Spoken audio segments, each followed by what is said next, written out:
Hello and welcome to Sage Thyme.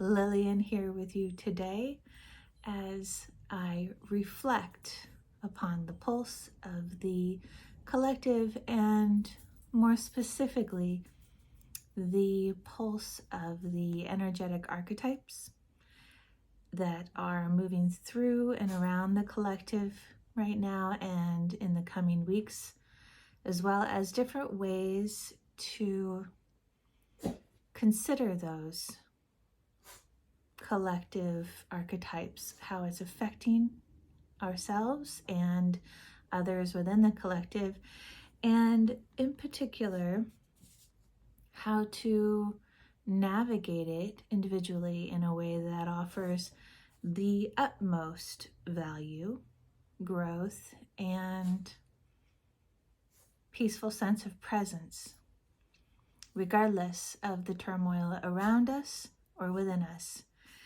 That is what we are working with today. So I am, as you can tell already, taking a slight departure from the tarot readings that I normally produce. That is not to say I won't continue doing them.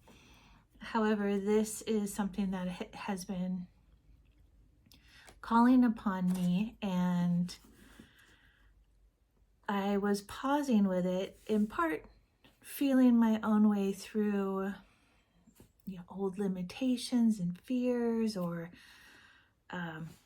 less than fears, but it's in there too. For me personally, the storyline of having to have things perfect and right and presented in a way that is most factual, concise, and efficient for the viewer. And so I'm tossing that all to the side, sort of, and creating a format in this segment of the transformation or transform that allows me a great deal more freeform than I've allowed myself in the past. And I'm integrating tools within my past experience in education, as well as newer tools with the astrology, and sometimes, of course, the tarot, and mostly and always the prevailing presence of my spiritual guides, my higher self, as I like to refer to my I. And that knowing that comes through me, and for not just all of you, but myself as well.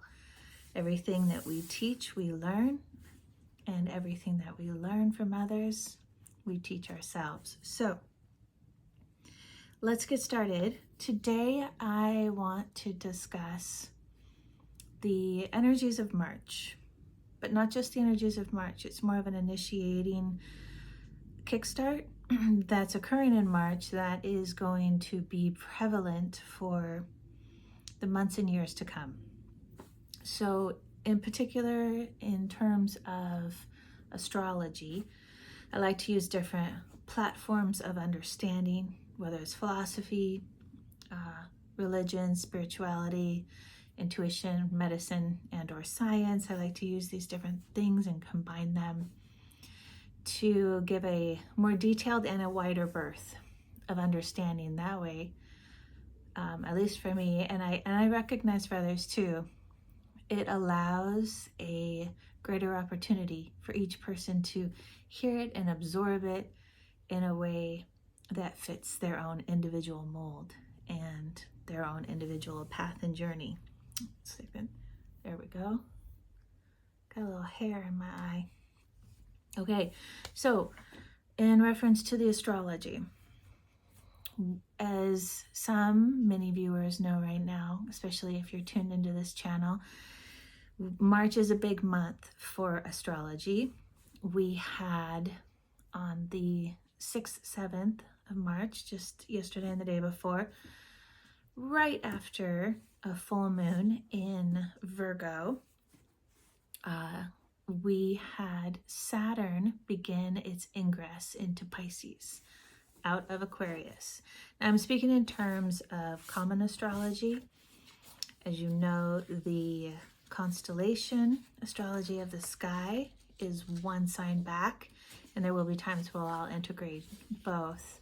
But for today's purposes, since I am going to be covering some new topics for many people, I want to keep this more relevant to the common understanding of astrology. So, okay, we've got Saturn now, as of the 8th today, moving into the sign of Pisces. It's at 0 degrees in some minutes between Aquarius and Pisces. Now, depending, of course, on which house Pisces sits in your natal chart, that will have a unique influence, that will be an overriding influence, and of course other transits as well.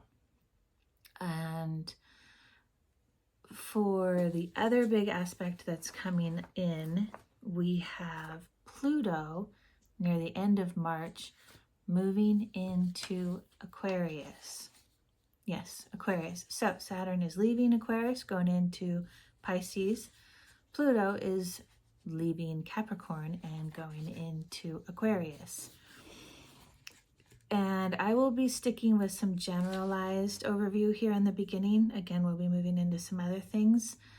I have been studying astrology quite regularly, daily, for the past probably 4 years, and I still consider myself very much a novice at best. There is so much to learn and so much to know, and while I do love including that, and I think it's incredibly relevant, including it in my conversations, I will always encourage you, if you are still learning, and even if you think you've learned it all, look into other people and hear their perspectives, that people who have studied it more rigorously and for more extensive periods of time. One in particular I very much like, there's a couple, but one in particular that has been doing a great deal of episodes on YouTube regarding Saturn's move into Pisces and Pluto into Aquarius is Adam Elenbaas at Nightlight Astrology.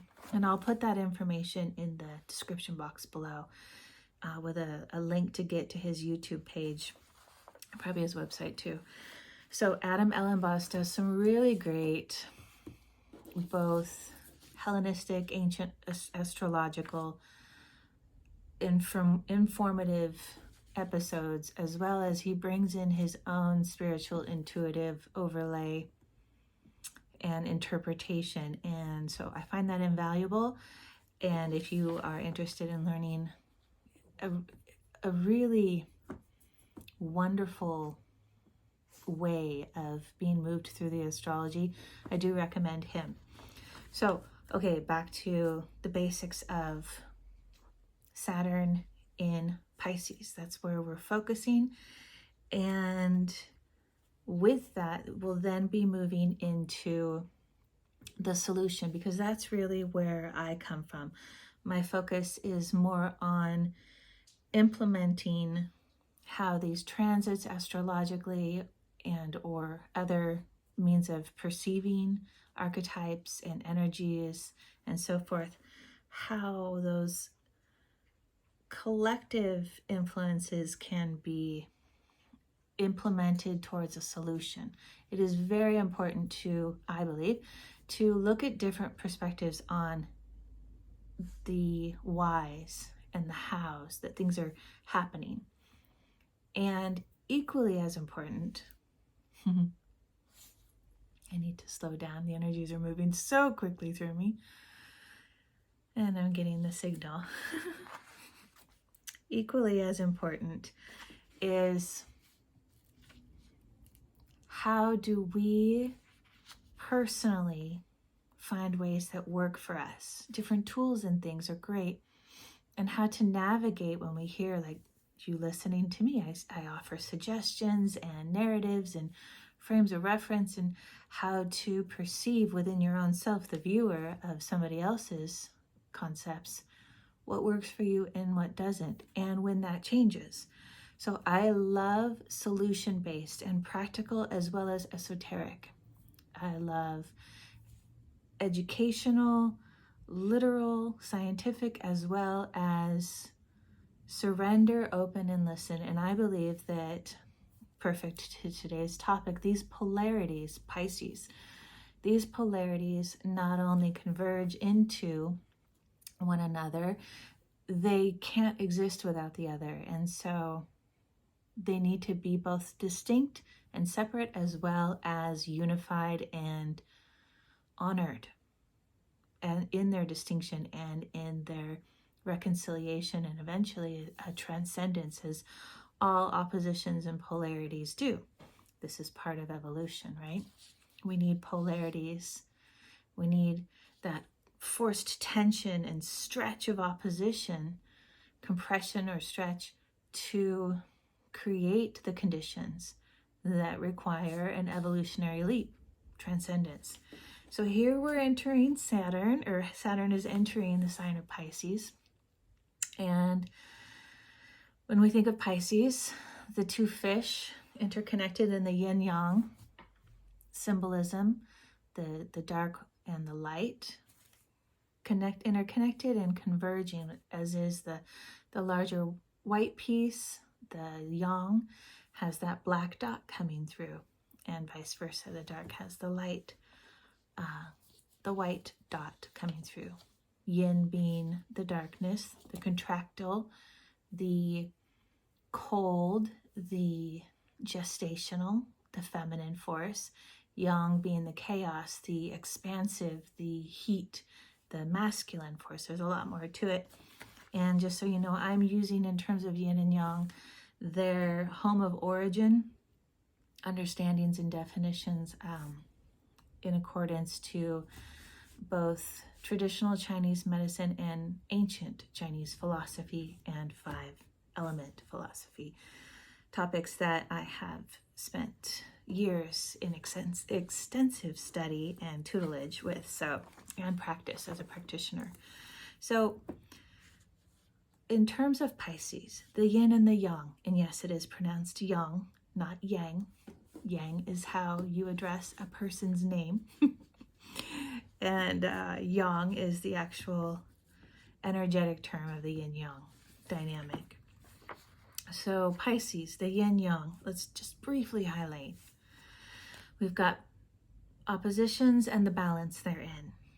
And as I mentioned before, the reconciliation as well as the value of those opposing forces.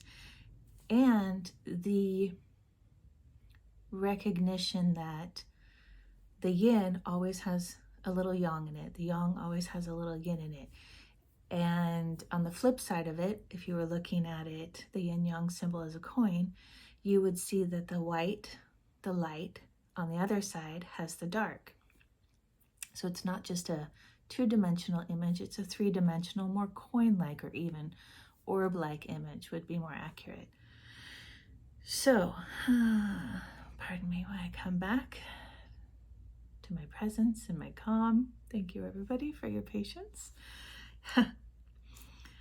And so there's a lot of really important considerations to reflect upon in the dynamic of yin and yang, and we could spend days reflecting upon that. But in the basics of things, where there is darkness, some people like to think of darkness in terms, or they don't like to, but they do think of darkness in terms of evil, lightness being good.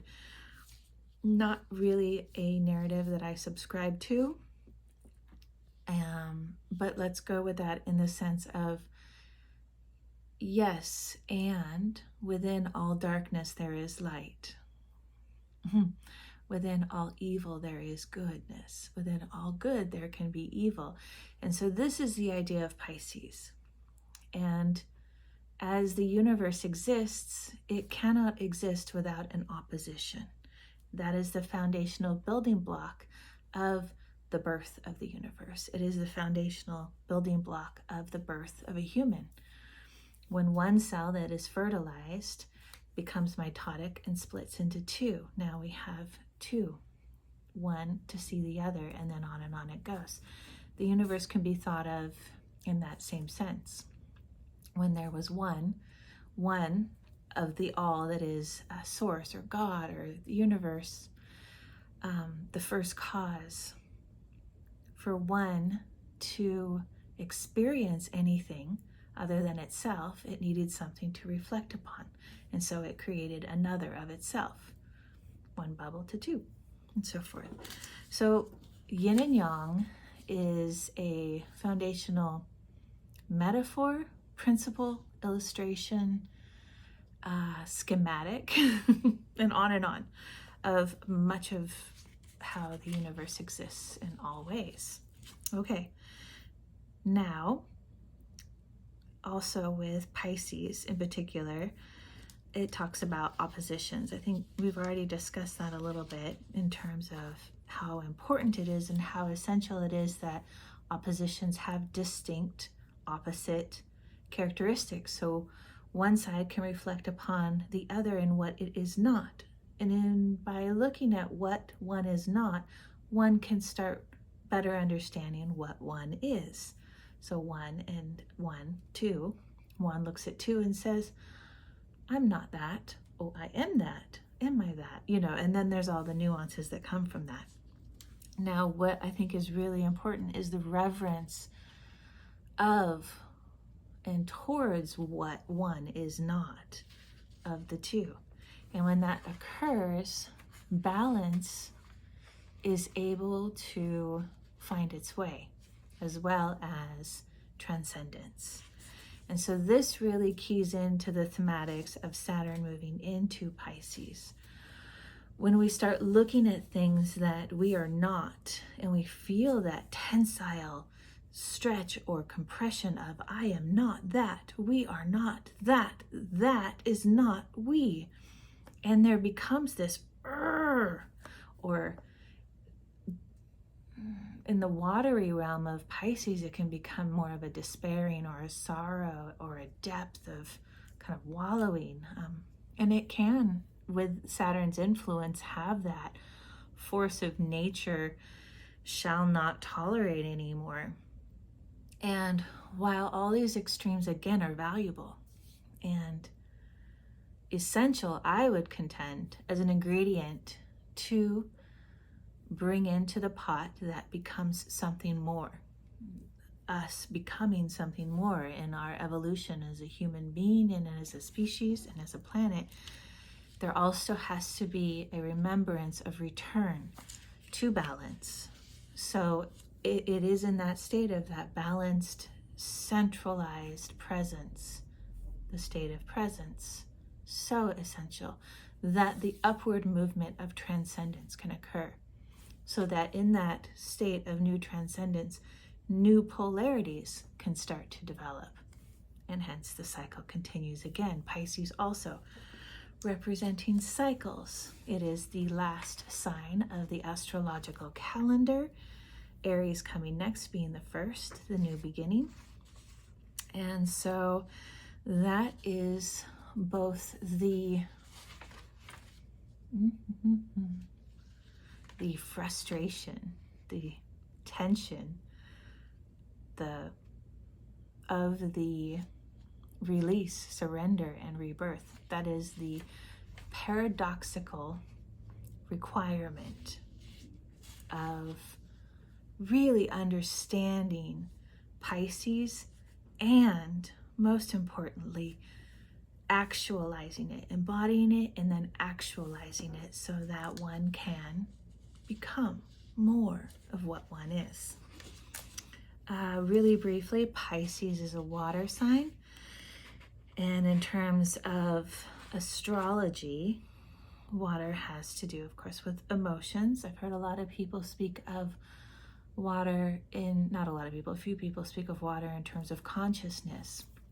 And I'd like to address, I spent a lot of time with that thinking, that doesn't feel right. And then I remembered water is not a singular state. Water can be ice, water in terms of the molecule. It is the most formidably changeable molecule in all that there is. So ice, then water, then humidity, precipitation, clouds, and then clouds back into water again. And so we can look at emotions in the same kind of way when you can look at it in terms of sensations within the body giving a feedback response to feelings. It's feelings similar to sensations, but now there's another tie with feelings, a point of reference, good, bad, pleasant, tense, burning, fluttering, those types of things. And then feelings into emotions, another state change that is of a watery nature. Emotions being a projected feeling, intensified and now becoming more materialized, like moist air turning into a cloud, turning into water. And then emotions then becoming the reactivity and eventually the reaction, which takes it into form. If you're angry and you punch a pillow, that creates an indent in the pillow. Or if you're angry and you go chop wood, that creates kindling. Or if you're angry and other things that happen, right? It creates a form, even if we don't see it. That anger starts to consolidate and create a greater consciousness. That consciousness then eventually, when concentrated enough, starts to take on form more and more and eventually materializes. Now, just as a great side note, emotions can also be turned into their fiery productivity instead of the reactive, maybe anger. It can be transmuted and or facilitated in the softer form into creative expression, whether that's rallying in solidarity for a cause peacefully, but still rallying with encouragement, inspiration, inspirational speaking, painting, dancing, moving your body and creating a reverberation from your body that is actively transmuting emotions that are more dense and limiting into ones that are more freeing and life-giving. Okay, I'm spending a lot of time on these. This is probably going to be one of those amazing episodes that goes for a bit, but let's roll with it. So, and then Saturn, just to be really brief, I like to think of Saturn as the auditor, like the tax IRS auditor. Nobody really likes that at all, but if you've done your work and you're staying on task, it's a pretty smooth process. You've got it all organized and you can just boop, print, and off it goes and show the evidence. If you haven't, there is some serious backhauling to go back and find the parts of your history that have been missing, neglected, not honest about, whether through negligence, whether through straight out lying, or just forgetfulness or misunderstanding. The auditor, Saturn, brings in accountability. Now that is an archetype that exists within us all, as well as it is a very strong archetype that we will be feeling in Pisces with all the Piscean elements coming into play for the next 2.5 to 3 years, more or less. And Saturn also, I wanted to, before I move forward on that, Saturn can present itself as a bit of an oppositional masked figure. Saturn can be the wolf in sheep's clothing, or the sheep in wolf's clothing. And so the deceptivity of it plays a role in a way of a devil's advocate that allows us to see the other side, allows us to see the parts of ourselves or others that we haven't been seen in full truth, in full spectrum. And because of that, it's created a hindrance within ourselves. We've created a hindrance within ourselves in a most honest and caring way. This is part of the process of being a human, of learning and developing and growing, is uncovering those parts of us, those parts of the world that we have missed, right?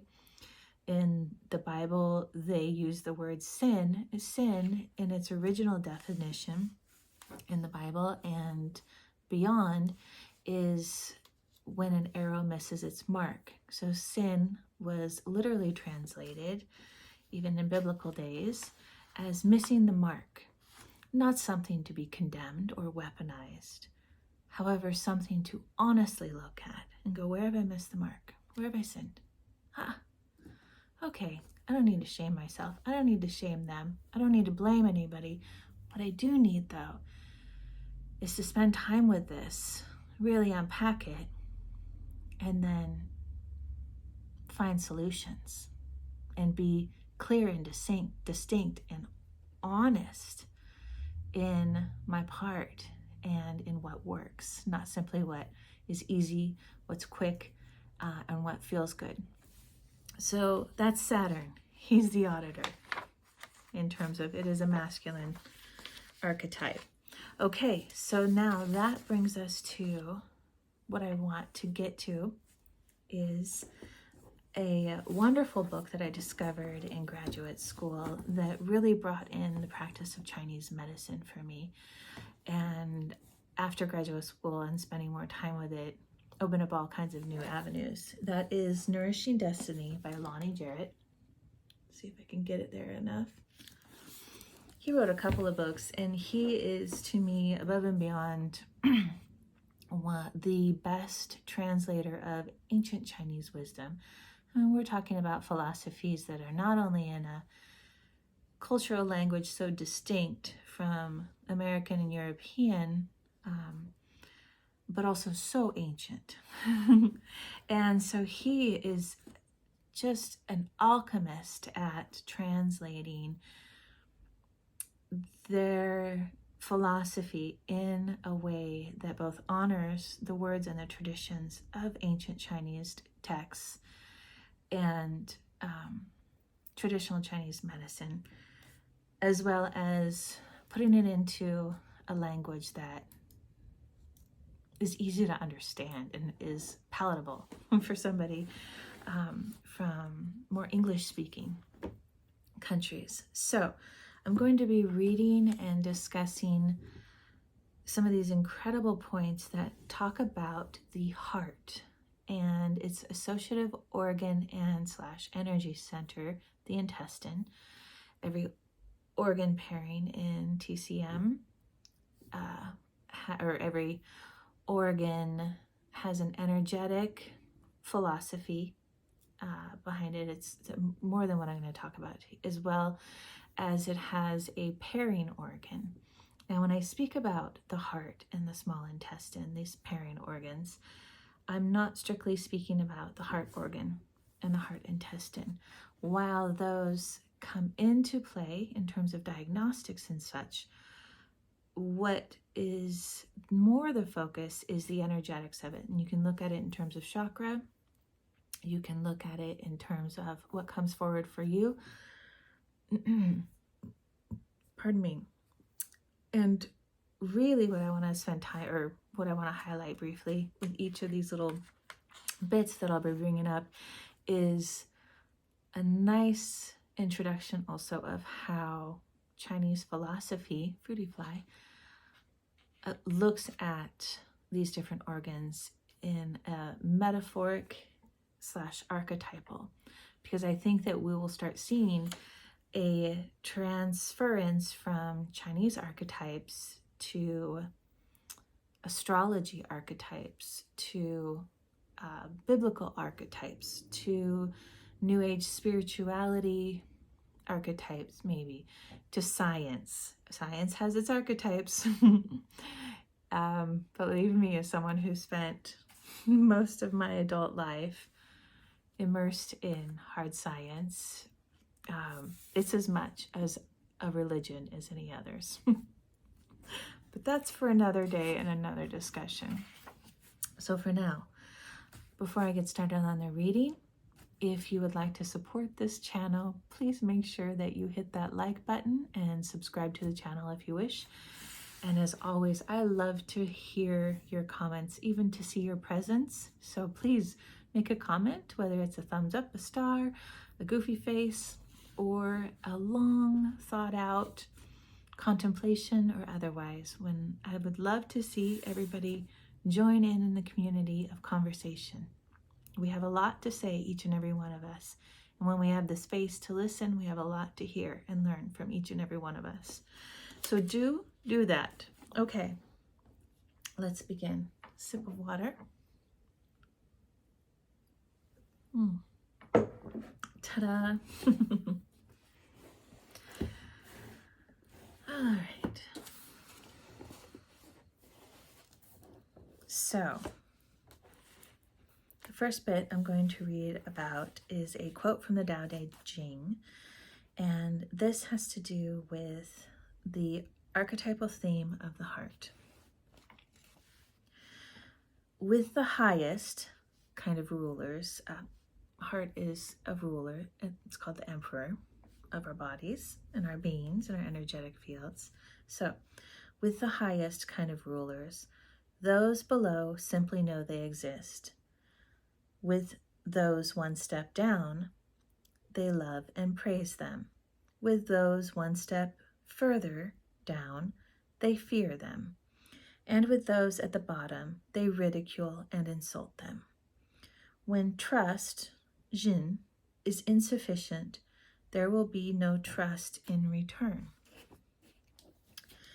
Now, to better understand how this is understood in traditional Chinese culture, this is Lonny Jarrett's next translational paragraphs. So he says, here the Dao De Jing lists the quality of rule of various sovereigns in descending order of desirability. The best emperor, the heart, is the one whose existence is merely known by the people and whose activities are hidden. The population does not notice the ruler directly, but observes that all is right in the world. The next, lower level, is the emperor everybody loves. Although it is true the leader is loved, his subjects continually aware of his presence. Hence, we might say strings are attached to his love for them, and it is not unconditional. The citizens' heartstrings are being gently tugged as their leader maintains control, not so different than Saturn.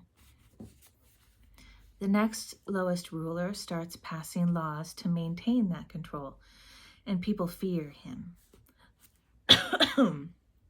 The lowest ruler is the joyless tyrant who governs by force and maintains control with an iron grip.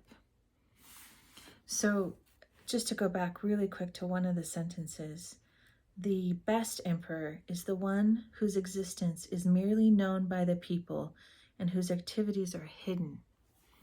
And I want to stop there for a moment and highlight when the ruler of any ecosystem, entity, the heart of our body, the higher self of our, or even the oversoul of a human population or a human incarnation, when they are in best alignment, their presence is known in the sense of it's felt, but not necessarily seen or touched. And it brings to the idea of self-governing. And so in consideration of the heart, which is what we're really going to be discussing here in terms of Chinese philosophy and medicine and healing, when our heart is allowed to fully be empowered and be the dictator in the most honest and authentic, genuine sense, the ruler of our entire physical, emotional, psychological being, then in its greatest power it is done without need of dictatorship and tyranny and so forth. The impulses are subtle. The warnings or directions and guidances are subtle, and because there is a sense of awareness, a finely tuned listening by the people, meaning all the other parts of the body and energetic field, all tuned in healthfully and in alignment and balance and in constant presence, then there is no need for a strong kickback. But the body, the human, the world doesn't always work like that. We get caught up in different things, and thus is the process of experiencing and growth. And so this is an important thing to remember in the hierarchy of governing, that governing done, or governing, self-governing in a state of presence and highly tuned listening doesn't need governed, harsh consequence. I think you see what I mean there. Okay, so to continue. All right, this passage here from the Dao De Jing can be taken metaphorically to describe the genesis of heart disease. Hence, issues of control are paramount for people with a heart imbalance, heart palpitations, stuttering, insomnia, chest pain, and general confusion. These are just a few types of symptoms that present. And these may be evidenced as the heart struggles for control. Again, the energetic moving into the physical manifest. The Dao De Jing informs us that the enlightened ruler employs each of his ministers according to their particular abilities. A conductor must pull the best performance from each musician while assuring that each part is played at precisely the right moment. So too must the heart conduct the overall functioning of the 12 officials. Or exactly what that is, just kind of consider it as the other organs or energetic spaces. As we lose touch with our own heart, the capacity for intimacy with self and others dwindles. We now serve the habitually reactive mind and ignore the heart's innate wisdom as the path to ruin is trod one step at a time. Separated from the heart, all minds eventually become joyless tyrants, and all attempts to serve them are in vain. Unity between the heart and the mind must be restored if therapy is to be effective and healing complete. Hence, a foremost concern at the beginning of any effective therapy must be to stabilize the function of the patient's heart. Now, to bring back to the idea of therapy, and also, where did he say? Separated from the heart, all minds eventually become joyless tyrants. What a great way of emphasizing how, without our even conscious knowing, we don't recognize when the mind takes over, we've created a tyrant governing our own body and thus the world around us, how we experience life. And so when he mentions things like therapy and how the heart is the foundation of kickstarting and reestablishing balance, consider yourself as becoming that therapist instead of an external. And sometimes that is absolutely necessary or needed or available, depending on a person's situation. But for so many, having a professional, be able to help and support that person isn't an option, just simply is not an option, and definitely not an effective one. And I recognize that this is something that is going to become more and more of an issue as we move into the coming years, especially, again, another topic entirely, but as Pluto moves into Aquarius, finding practitioners, whether it's a doctor, an acupuncturist, a energetic practitioner, whatever claim it is, finding practitioners that are both effective, intuitive, properly educated in all the areas and affordable, accessible, is going to become, let's just say Pluto's going to come in and dig that up and turn it over and create an entirely new paradigm.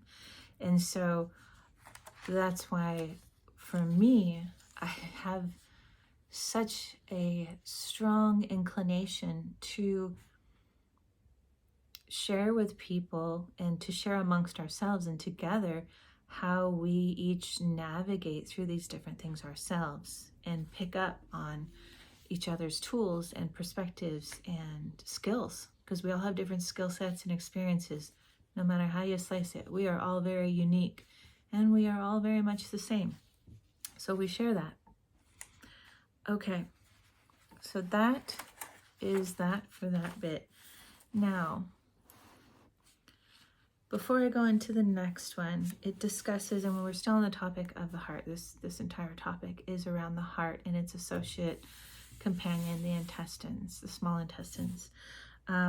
This next bit talks about the nature of commitment and how that is affiliated with the heart. And what I'd like for you to consider as I read this is your commitment to your heart, and inversely, your specific mine, but for you, your own self, your areas of infidelity to the heart. And when I say that, if you feel kind of I'm not disloyal to my heart, don't say that, or I don't want to feel like I'm somebody who's disloyal to my heart and not committed to myself. I am. I encourage you to, again, work with the practice of allowing yourself to see where you might have missed the mark, even if you know for certain you're perfectly adept in a certain area of yourself in your life. Open to the possibility that there are areas that you may have missed the mark. So in terms of infidelity to the heart, we talk about lack of commitment to the self and the higher self in its more divine purpose or design. I like to think of purpose as a three-dimensional, five-dimensional, and beyond geometrical shape. And that's how I see, it's how I actually see people's purposes and hear their stories of their purposes without even hearing the words of it. So I encourage you to ask yourself, what does it mean to be truly, authentically committed? Just in general, to be truly committed. And consider what comes up. If you want, you can even pause here. What does it mean to be truly, authentically committed to anything? Pause here, write some things down if you'd like. And then, what does it mean or look like, feel like, to be committed to one's self, one's personal existence in life? And see how that differs at all. And if nothing really even comes up, go with that. Allow it to be open back to the beginner's mind, which is the no mind, the no thought. And that brings me to the next part. When the mind is able to overrule and dominate the heart's divine design, its nature of knowing that design, because it is it, then the mind, starts perpetuating and rooting the heart into things like fear, stories of fear and pain and inability to sustain. And when that occurs, what then occurs and spreads throughout the body, spreads throughout the community of the body, the ecosystem of all the parts of the body, energetically, physically, chemically, and so forth, is a fear and a resistance to momentary presence, moment to moment embodied presence, because it starts to hurt. It activates these mental programs, neural pathways that say fear, no, pain happened here, or pain just happened, when before we were present. Because to be in presence is to be in the heart. And to be in the heart fully presenced is to be in divine connection to as one with the higher divine self and more. So I'm going to read here about the nature of commitment just a bit. The heart rules the blood, and the constancy of its beat reflects its commitment to fulfilling its role as sovereign ruler. I'm going to read that again. This is a great sentence. The heart rules the blood, and the constancy of its beat reflects its commitment to fulfill its role as sovereign ruler. Right? Any irregularity in the pulse may reflect the heart's faltering commitment and struggle to maintain control. Hence, the quality of a person's commitment may be seen as reflecting the quality of the heart's intention. Confusion regarding the notion of commitment is a key imbalance predicated on betrayal of our own heart purpose. Betraying our own heart. That's an inside job, ultimately. Let's see where we are on time. With trust in our own insight eroded, we may fail to trust our own heart's capacity to live up to its ideals. Our mind becomes overwhelmed at the notion of commitment in all domains of life, and particularly in regard to intimate relationships, vulnerability of connection with anyone at a personal level, wherever that threshold of intimacy exists and vulnerability exists. Even if we are in a satisfying relationship, the mind may continually lead us to avoid the momentary presence required for true intimacy to emerge. Intimacy, the one thing for which the heart longs, right? The heart is spirit. It is the portal and the it. And spirit longs for itself and for growing and learning. So, intimacy, the one thing for which the heart longs, poses the greatest threat to the mind in its attempt to avoid pain. For the basis of intimacy with others is afforded by that connection to our own heart, which the mind is denying. Okay. So what does it mean to surrender the mind? You've heard me speak about, I'm sure you've heard others speak about and reflected yourself on the archetype of the fool, the beginner's mind, the child, all one and the same. The fool being not the fool as we think it in modern context, of course, not whatsoever, but the fool being the one who steps in trust, but not blind trust, in that connected heart space. So how do we get from the mind dictating our heart and the rest of our body and our life, the mind dictating from a place of, I'm trying to protect you. We had these hurts and harms before. This smell means this sight means that tone means this. Duck, cover, run, okay. How do we get from there to not blind faith, but trust with that capital T, the surrender, because there is a communication and a relationship so powerfully loyal and committed that moves and emanates from the heart and is directed by the heart into our body, that we can step blindly because we're not blind. Our eyes can be closed, but the rest of us is showing us the pictures of everything that we need to know, whether it's moment to moment or even in the distant future. So something that's really important to be aware of in this process, and this is another Piscean thing to consider, we'll be hearing these extreme polarities, whether it's warmongering type of,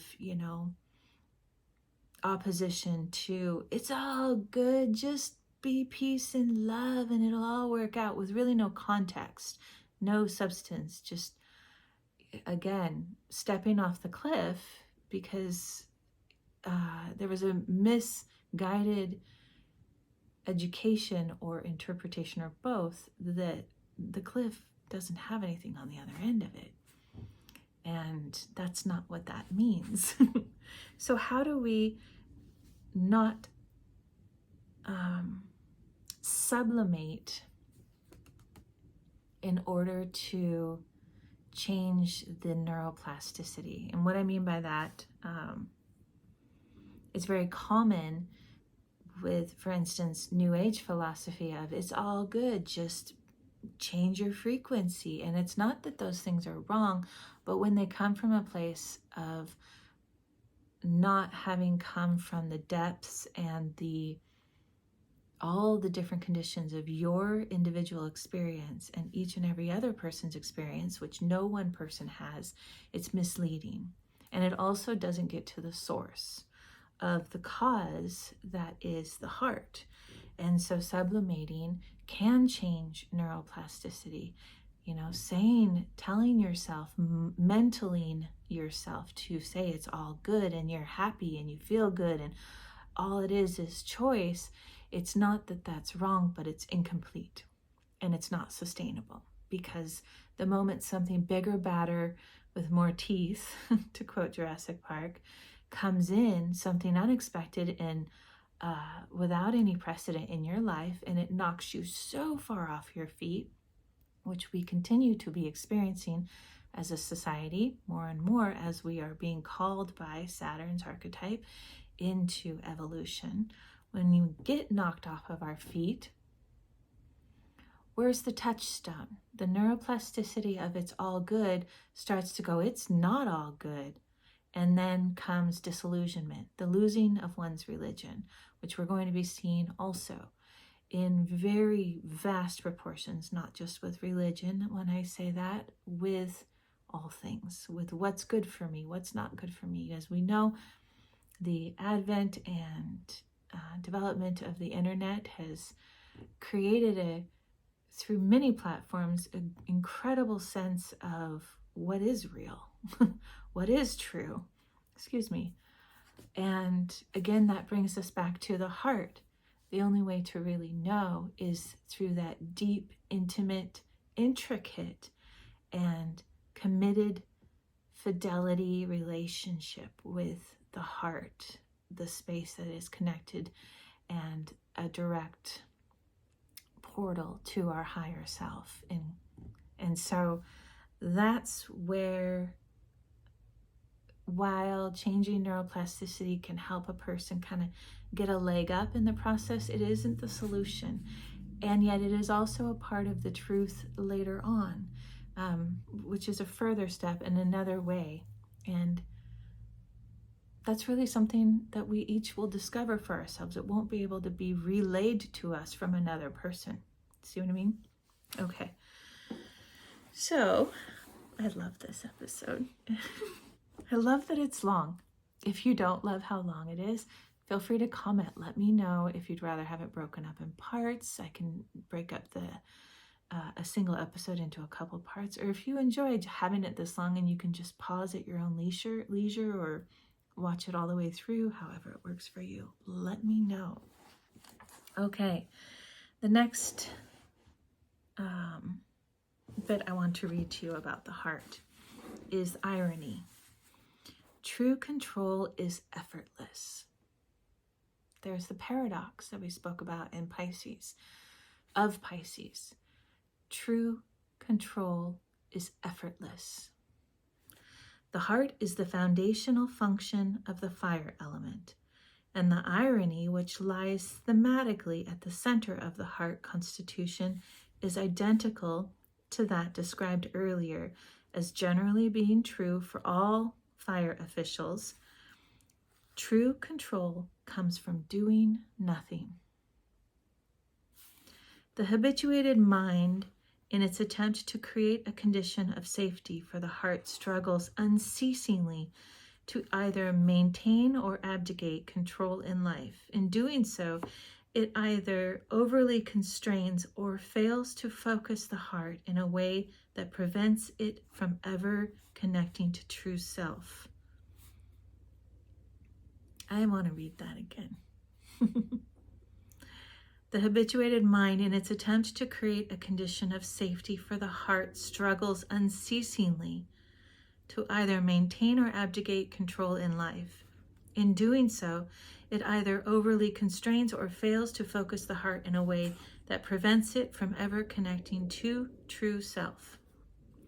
Hence, as long as the mind dictates our course of action, the heart remains unfulfilled. Of course.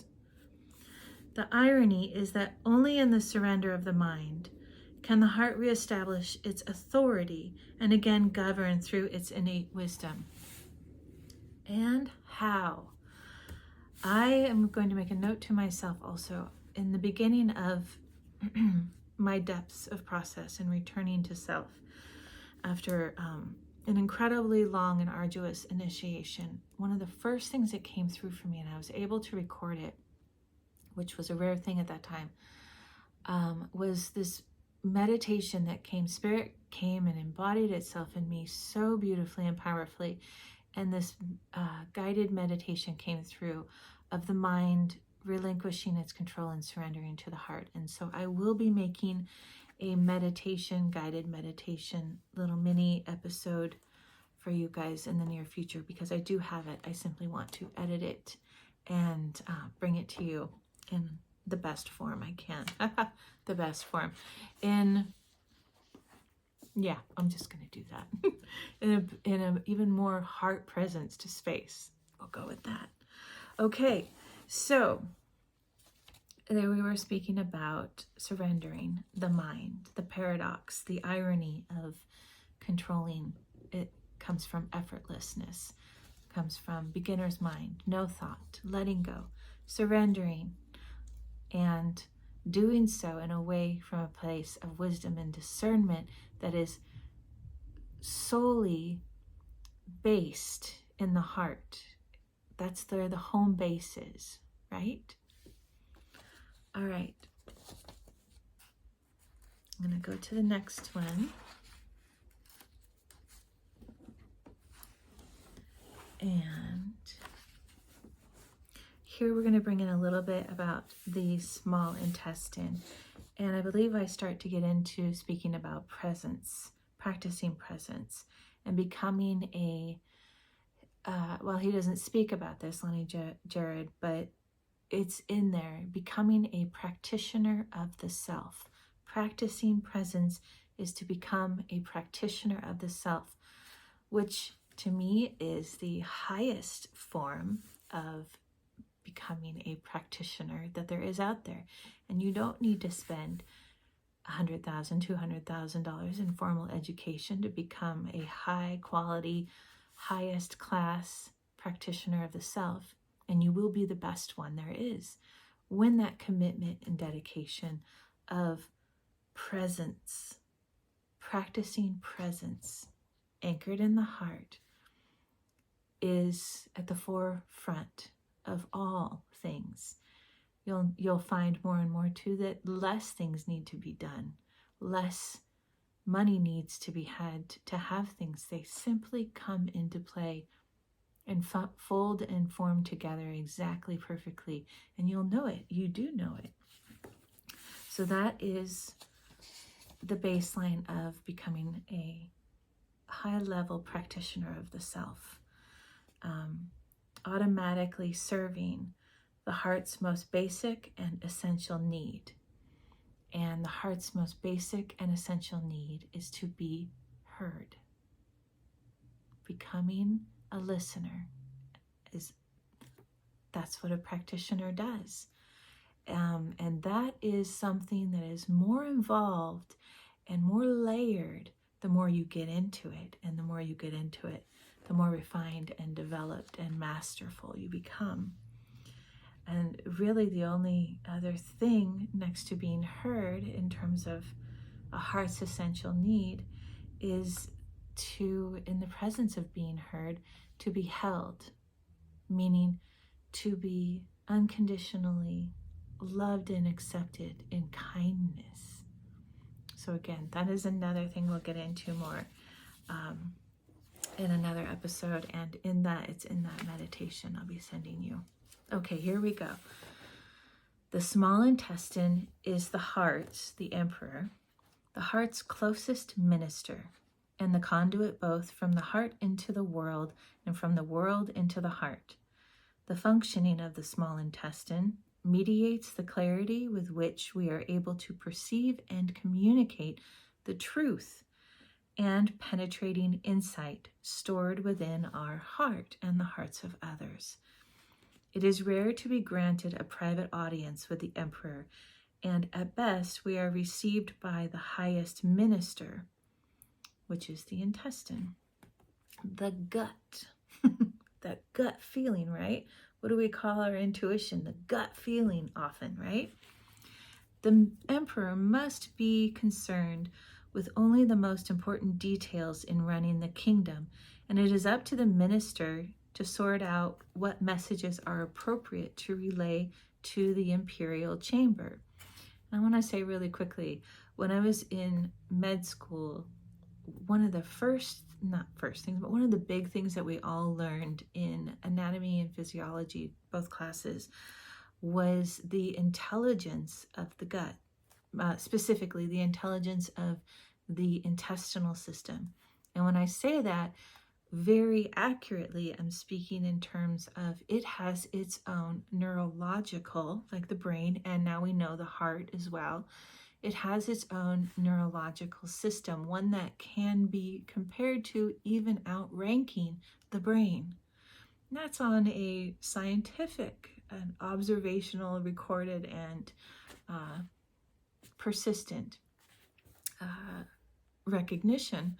So the intestines do the mind work of more of the detail, so that the emperor can really focus on its presence and its connection with higher self. All right, I believe this is where I'm at. Conversely, it is the function of the minister, the intestines, to communicate the essence of the emperor's wishes to the nation at large. All this business. The small intestine, the heart's closest minister, must without distortion convey the heart's decree to the other officials as well as to the outside world. These principles mirror the small intestine's physiological function. Hence, the small intestine sorts out what essence in the form of, say, amino acids will be absorbed from food into the blood and transported to the heart and otherwise, and what constitutes waste to be sent outward to the large intestine and for elimination. Right? This all makes sense.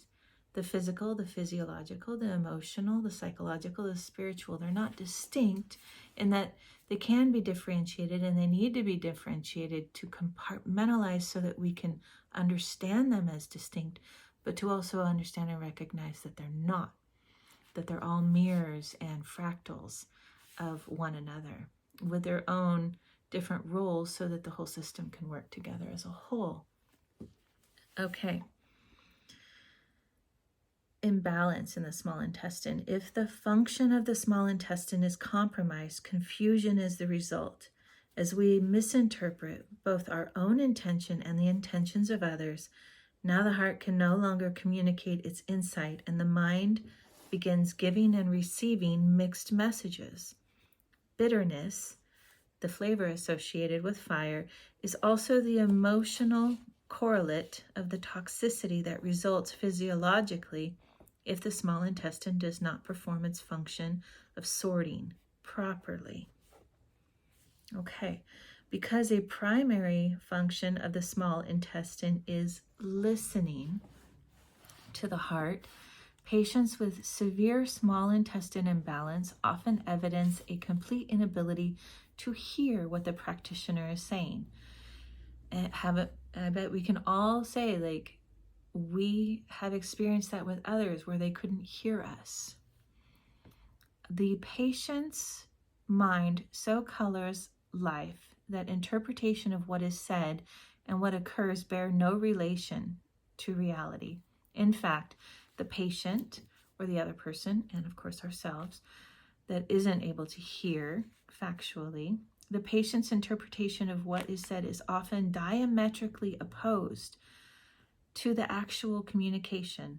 Another hallmark of small intestine imbalance is that the patient may have a predominant sense of not being heard by others.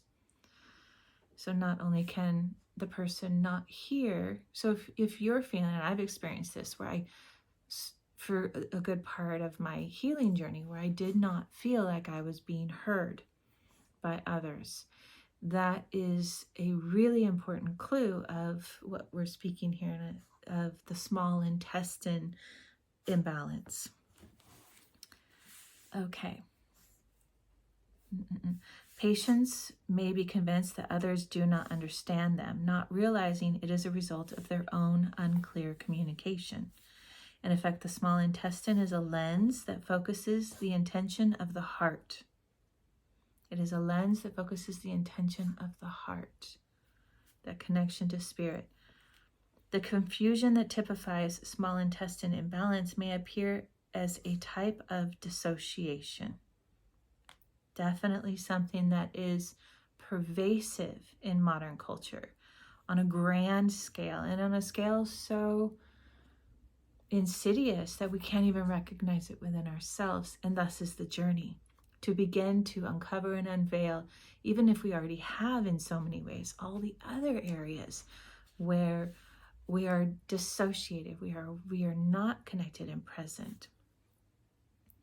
This dissociation results from the small intestine failing to focus the expression of the heart spirit, also called the Shen, appropriately. Now, the virtue of listening, and I think it's almost the last bit. The virtue of listening. The Chinese alchemic text, Secret of the Golden Flower, pronounced, or in Chinese, 太语音或赏识 of the 18th century, describes the role of listening in aiding the heart's spirit to penetrate into the interior, the depths of self. It paraphrases a legendary text, the Dan Shu, literally meaning the book of elixir, and states, the hen can hatch her eggs because the heart let me try that again. The hen can hatch her eggs because the heart is always listening. The hen can hatch her eggs because the energy of heat, but the energy of the heat can only warm the shells. It cannot penetrate into the interior. Therefore, she conducts this energy inward with her heart, a heart connection. This she does with her hearing.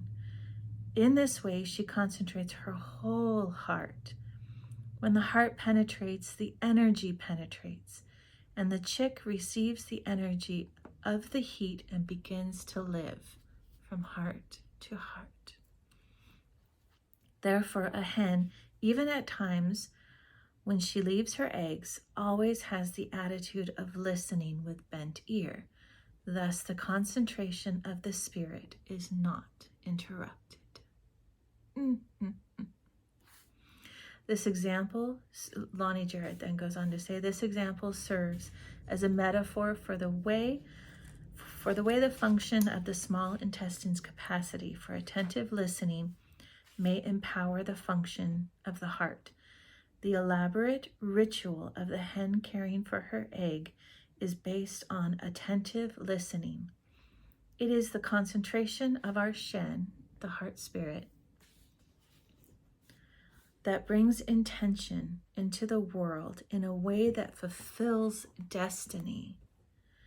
The concentration of our heart spirit that brings intention into the world in a way that fulfills destiny.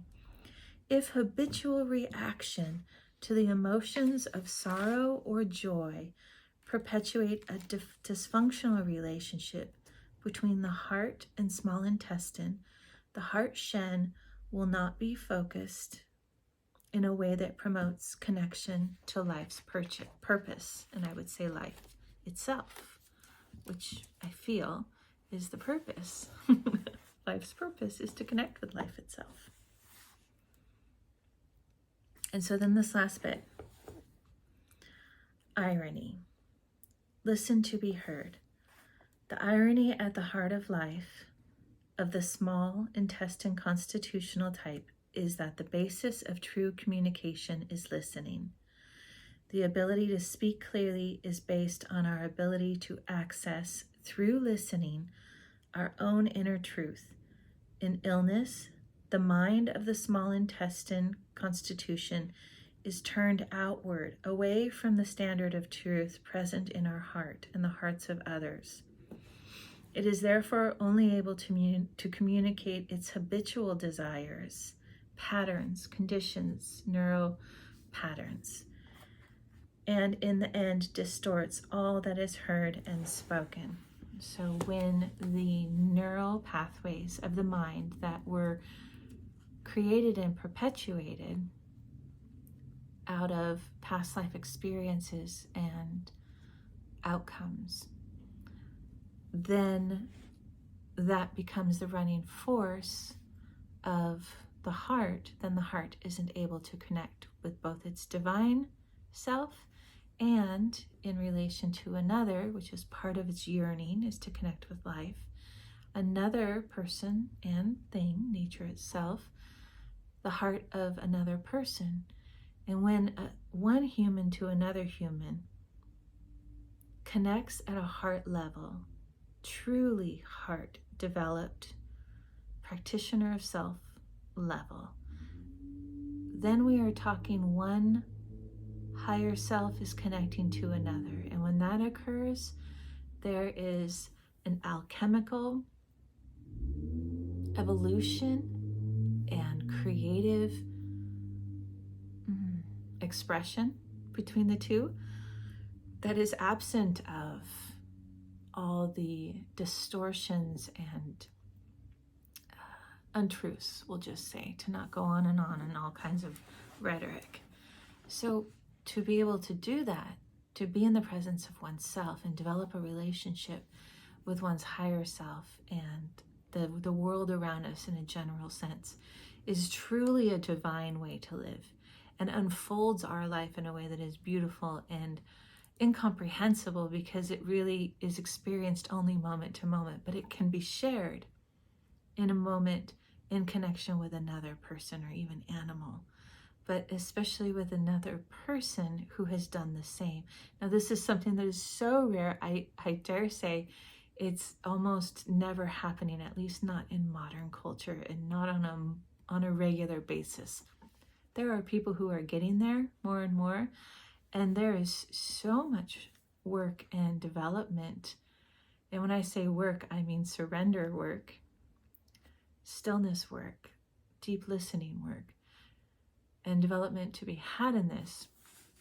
And because this is the foundation of everything that we are creating within ourselves and creating within our ability to discern what is true and what is not true. And we are entering an era with Saturn moving for the next almost 3 years into Pisces, which is going to bring up so many things in and of itself. And this is, of course, something that happens every 27/30 years. But Saturn moving into Pisces while Pluto is entering Aquarius is a whole new cluster of dynamic, because Pluto takes about 250 years to move through all the signs. So this is something that none of us have experienced in this lifetime. And we will be wanting to lean back and into the cosmic wisdom. And that can only occur properly and with accuracy and discernment within the heart space. It cannot occur within the mind. And it cannot occur without the heart being the true emperor, the director of all the facilities of our body, our energetic system, and the energetics around us. And so I really am excited to be able to share in a more extensive detail, even though there's many more things to open into and discuss around this matter, the cultural narratives and distinctions of this that have been developed. And some of this was pulled from 18th century, and some of it is pulled from BCE, 3,000 to 5,000 years ago. In truth, while Chinese medicine, things like acupuncture and herbology to some extent, are only 3,000 years old, Chinese philosophy has been and continues to be effective from its origin 5,000 years ago. And so there is some beautiful wisdom to be gained in the openness of listening to that from a place that doesn't try to derive literal translation, but recognizes that there's a translation that occurs from that heart to spirit to cosmic Akashic record type scenario level. And this is most truly and genuinely where we are moving, where we have been moving in this last decade plus, last 12, 15 years. And now with these new transits of Pluto into Aquarius and Saturn being in Pisces, we will be seeing some incredible unearthing and exposures and not call to action, call to self, call to inner. And from there can come the action and the effect. Thank you, everybody, for being here. I am so grateful to be a part of this conversation and be in the presence of your listening. And I am grateful to be in the presence of your presence. Thank you again. Much love to all. Be blessed.